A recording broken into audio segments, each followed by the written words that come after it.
Olá você, chegando com mais uma edição do PB Desporto neste sábado 21 de maio de 2022 e com os seguintes destaques.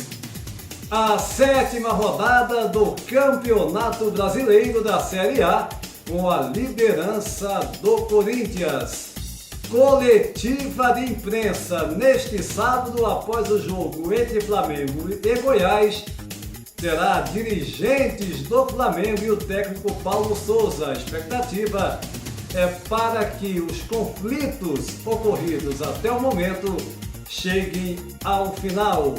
A conquista do Eintracht Frankfurt da Alemanha da Liga Europa após 40 anos. A expectativa para a grande final da Champions League envolvendo Real Madrid e Liverpool. No bate-papo do PB Desporto, Jorge Moraes em Maceió, Alagoas e Antônio Manuel Góes no Rio de Janeiro irão analisar esse momento conturbado do Flamengo, assim como a escolha dos árbitros brasileiros para o Mundial do Catar no final do ano, com a grande notícia da brasileira Neuza Inês Bach também é entre os selecionados.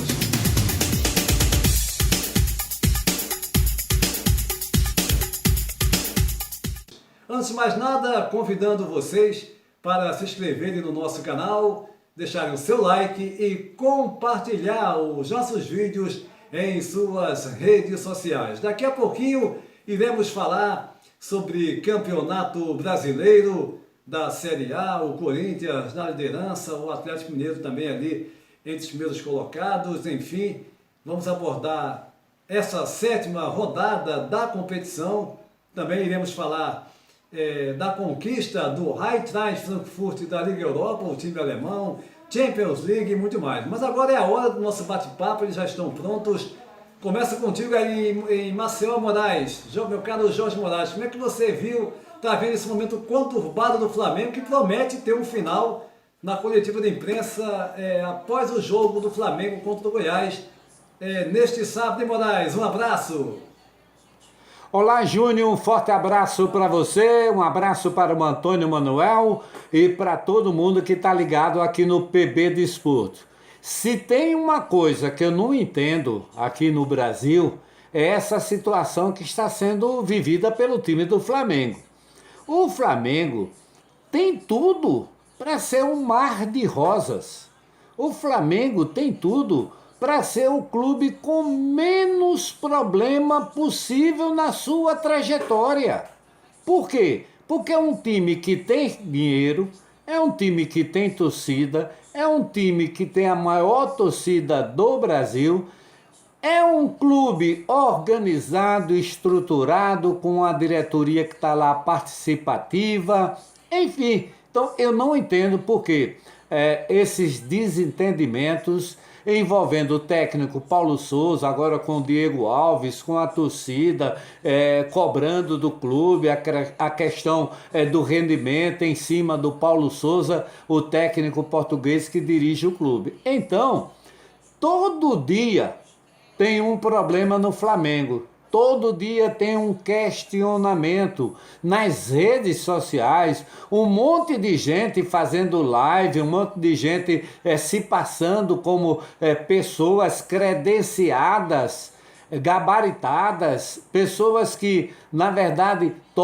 são torcedores radicais e que eles acham que têm o direito de criticar o clube, o profissional, o jogador, o técnico, o dirigente, porque eles se sentem o dono do Flamengo.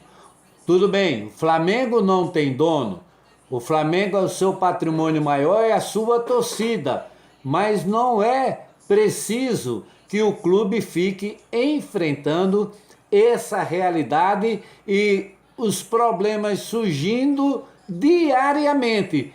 E o clube, além de ter que resolver a situação dentro de campo, tem que administrar o que está acontecendo fora das 4 linhas, viu, Júnior? Pois é, Moraes, na verdade são várias questões envolvidas para essa situação há muito tempo, né, está ocorrendo no Flamengo. Primeiro, os dirigentes que não bateram firme quando Paulo Sousa chegou ao clube, que era um trabalho num processo de reformulação do elenco. E é claro, né, os tais responsáveis por conteúdo do Flamengo na internet, os torcedores, fritando Paulo Sousa pouco tempo depois que ele começou a fazer o seu trabalho no clube. A verdade é essa, a gente vem batendo nessa tecla há muito tempo, são várias questões, mas essas duas são as fundamentais para toda essa situação do clube. Para você no Rio, Antônio Manuel Góes, a sua opinião sobre essa questão do Paulo Sousa, esse momento conturbado. Olá, Júnior Moraes e gente do PB Desporto. Desencontro de informações das instâncias do Ninho do Urubu gerou uma crise inadmissível por conta da omissão dos dirigentes do Flamengo. De repente, um conflito suscitado entre o comandante do elenco Paulo Sousa e o subordinado goleiro Diego Alves, que teria dito, mas disse que não disse, estar recuperado de uma pubalgia e assim apto a ser relacionado para o jogo contra a Universidade Católica pela Libertadores, última terça-feira, dia 17. Sem, todavia, ter treinado, nada feito, e por tal motivo o goleiro ficou de fora. Reincidente em Mal-Estar, a primeira vez em 2018, quando tentou forçar sua escalação pelo treinador Dorival Júnior, após o período em tratamento de lesão. Diego Alves, ainda que no caso atual não tenha feito pressão para ser relacionado, como disse, ficou mal na fita ao levar uma questão interna para o disse-me-disse das redes sociais. Perguntado pelo repórter do Globo.com na coletiva pós-jogo de terça-feira, Paulo Sousa respondeu o que sabia, que Diego Alves tivera súbita recuperação, coincidentemente após reunião com o diretor Bruno Spindel, mas fora descartado para o confronto com a Católica por não ter cumprido a transição entre a academia e o campo de treinamento. É a regra. Mas Diego desmente ter se habilitado para o jogo. Externamente, os deletérios influenciadores de redes sociais utilizam o caso para atacar furiosamente o treinador e exigem até que ele se retrate com o goleiro, diante da leniência dos dirigentes, presidente Landim à frente, todos de bico calado, largando Paulo Sousa às feras. Enfim, os culpados pela crise que coloca Diego Alves outra vez por sua conta e risco em maus lençóis. Todos eles têm nomes: Marcos Braz, Spindel e Rodolfo Landim. Sem falar em outros cartolas rubro-negros de olho na vice-presidência de futebol, loucos para puxar o tapete do gordo Brás. Enfim, segue o tempo instável do Flamengo fora das quatro linhas, como se não bastasse o sofrível desempenho no Brasileirão, com apenas 6 pontos em 18 disputados, apesar do avanço nas Copas do Brasil e Libertadores, a par de sua enfermaria repleta de lesionados que impedem o treinador de montar a equipe ajustada às suas convicções. É verdade, Antônio Manuel Góes, uma série de problemas, como eu disse para o Moraes, o Paulo Sousa tentando colocar as suas convicções, né, a sua ideias de jogo, em meio a inúmeros jogadores lesionados, em meio a dirigentes irresponsáveis, dirigentes que não cumprem com o seu papel, a verdade é essa, e, mais uma vez, vou falar menos, hein? Vou falar menos porque a gente também não pode dar muito ibope para essa turma, não. E também, é claro, e que tem um peso muito grande, os tais influenciadores, torcedores do Flamengo, com seus conteúdos na internet. Enfim, agora o segundo assunto que eu quero abordar com vocês são os árbitros brasileiros escolhidos, né, definidos para o Mundial do Catar, 7 profissionais no meio da arbitragem. Tem ainda a Neuza Inês Bach. O nosso Antero Arcanjo vai disponibilizar para vocês, na sequência, né, a lista com esses nomes. Eu começo contigo, Moraes. Como é que você viu essa definição da arbitragem brasileira no Mundial do Catar? Olha, essa escolha aí de 7 árbitros brasileiros para uma participação na Copa do Mundo do Catar, eu achei uma coisa assim fundamental para o fortalecimento da arbitragem. E mais do que isso, a gente está vendo uma assistente que é do estado de São Paulo, é uma assistente muito famosa que vem fazendo um excelente trabalho na arbitragem brasileira. Por sinal, ela esteve recentemente trabalhando essa semana aí no jogo do CSA contra o Náutico, o CSA aqui de Alagoas, o Náutico de Pernambuco, pelo Campeonato Brasileiro da Série B, e como sempre ela deu um show. Eu acho que os nomes que foram escolhidos pela FIFA, junto à Confederação Brasileira de Futebol, como os indicados para a participação na Copa do Mundo do Catar, eu achei que foram excelentes nomes. Não adianta você ter o braço dessa grossura e achar que é o Bambambam, como o Daronco, e querer se impor pelo tamanho, pelo corpo. A gente tem que se impor pela personalidade, pela determinação, pela competência e pelo conhecimento.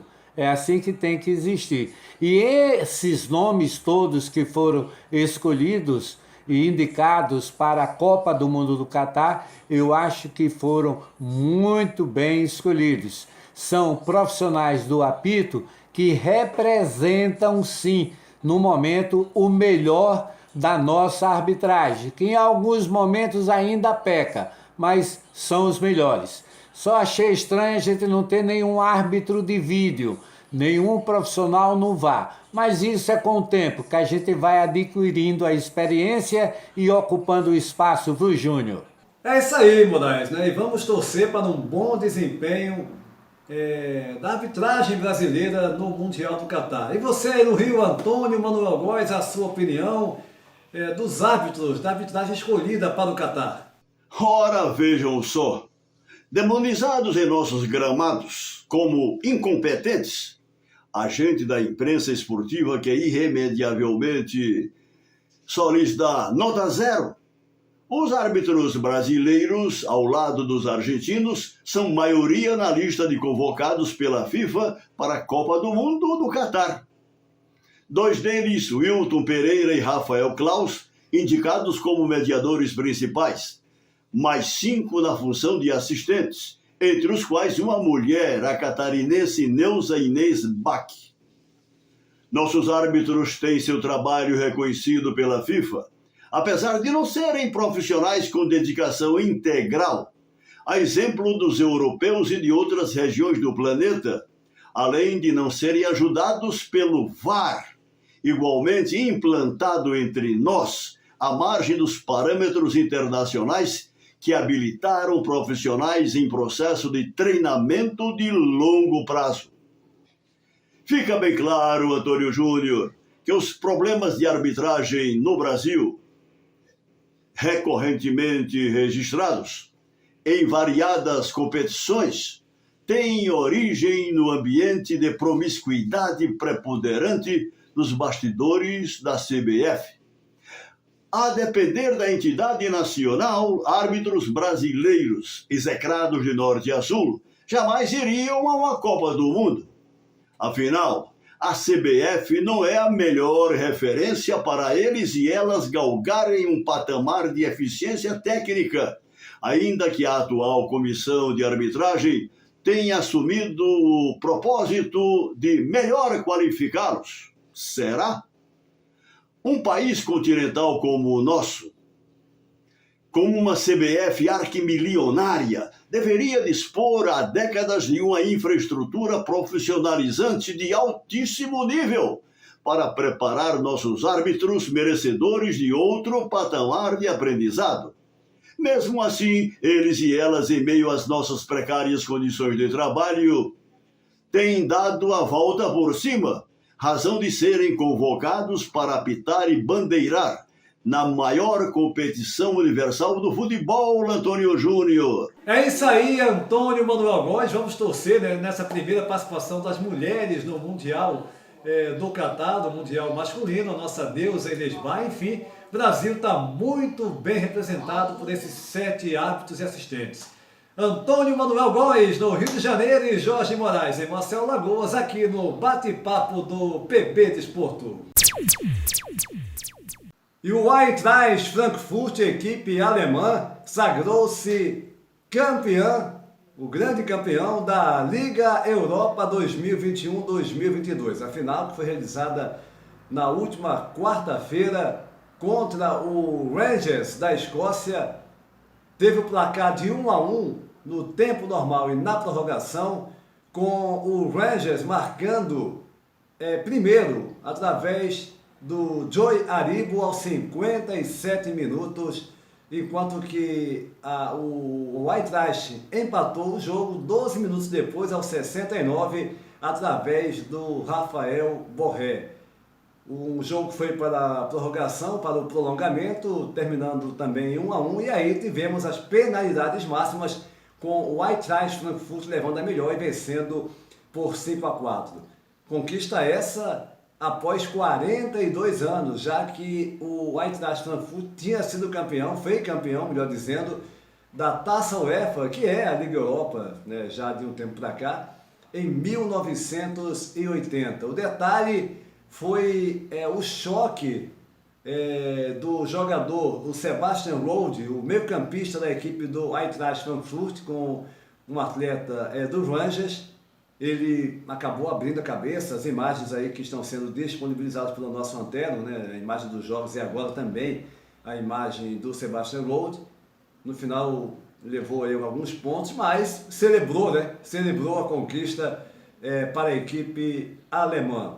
E no próximo dia 28, está chegando a hora, daqui a uma semana, dia 28 de maio, só confirmando que essa final da Eintracht Frankfurt e o Rangers foi realizada na cidade de Sevilha, na Espanha, mas eu dizia que a final mais aguardada de 2022 é a final da Liga dos Campeões, a Champions League, envolvendo o Real Madrid da Espanha contra o Liverpool da Inglaterra. O jogo dia 28 de maio, às 20 horas, na bela cidade de Paris, capital da França, reunindo aí talentos como Vinícius Júnior, Benzema, né? De outro lado você tem aí o Salah e tantos outros, né? O Alisson, goleiro brasileiro também do Liverpool, tantos outros jogadores, uma final que promete muito.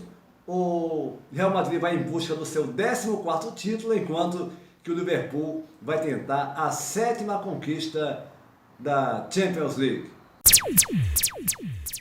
E o Campeonato Brasileiro tem a sua 7ª rodada nesse final de semana, com o Corinthians ainda na liderança. O Corinthians vem fazendo uma bela campanha, é o líder do campeonato com 13 pontos ganhos, o time do técnico português Vitor Pereira. Os jogos dessa 7ª rodada, jogos desse sábado 21 de maio e domingo 22, com o nosso Antero Arcanjo disponibilizando para vocês.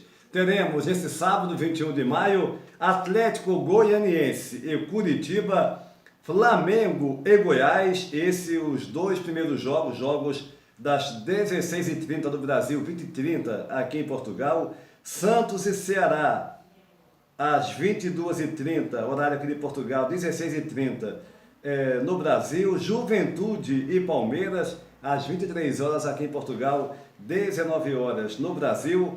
Cuiabá e Internacional, jogo desse a 1h da manhã, 21 horas no Brasil. E América Mineiro e Botafogo também no mesmo horário. No domingo, encerrando essa 7ª rodada, Corinthians e São Paulo, Clássico Paulista, às 20 horas de Portugal, 16 horas do Brasil. No mesmo horário, Fortaleza e Fluminense e o Atlético Paranaense recebendo o Avaí às 23 horas, horário de Portugal, 19 horas no Brasil. Os jogos do Campeonato Brasileiro em sua 7ª rodada. Lembrando que neste sábado, 21 de maio, teremos mais uma edição da nossa live PB Desporto pelo Mundo, 23 horas aqui em Portugal, 19 horas no Brasil. Eu, Antônio Júnior, aqui na região norte de Portugal, região do Porto. No Brasil, Jorge Moraes em Maceió, Alagoas e Antônio Manuel Góes no Rio de Janeiro. Iremos discutir o Campeonato Brasileiro, analisando logo os dois primeiros jogos, né, dessa rodada, como também a Premier League, que está tendo jogo sábado, o Real Madrid a 1 ponto de sagrar-se campeão. Vamos falar tudo sobre essa Premier League e também a resposta do Mbappé, que vai dizer se de fato vai para o Real Madrid, como foi anunciado, a gente anunciou aqui no PB Desporto, ou se vai permanecer na equipe do Paris Saint-Germain. O PB Desporto vai ficando por aqui, convidando você para se inscrever no nosso canal, deixar o seu like e compartilhar os nossos vídeos em suas redes sociais. Mais uma vez confirmando, live do PB Desporto neste sábado, 21 de maio, 23 horas aqui em Portugal, 19 horas no Brasil. Conto com você, com a sua opinião, as suas perguntas no nosso chat. A todos um abraço e até a próxima!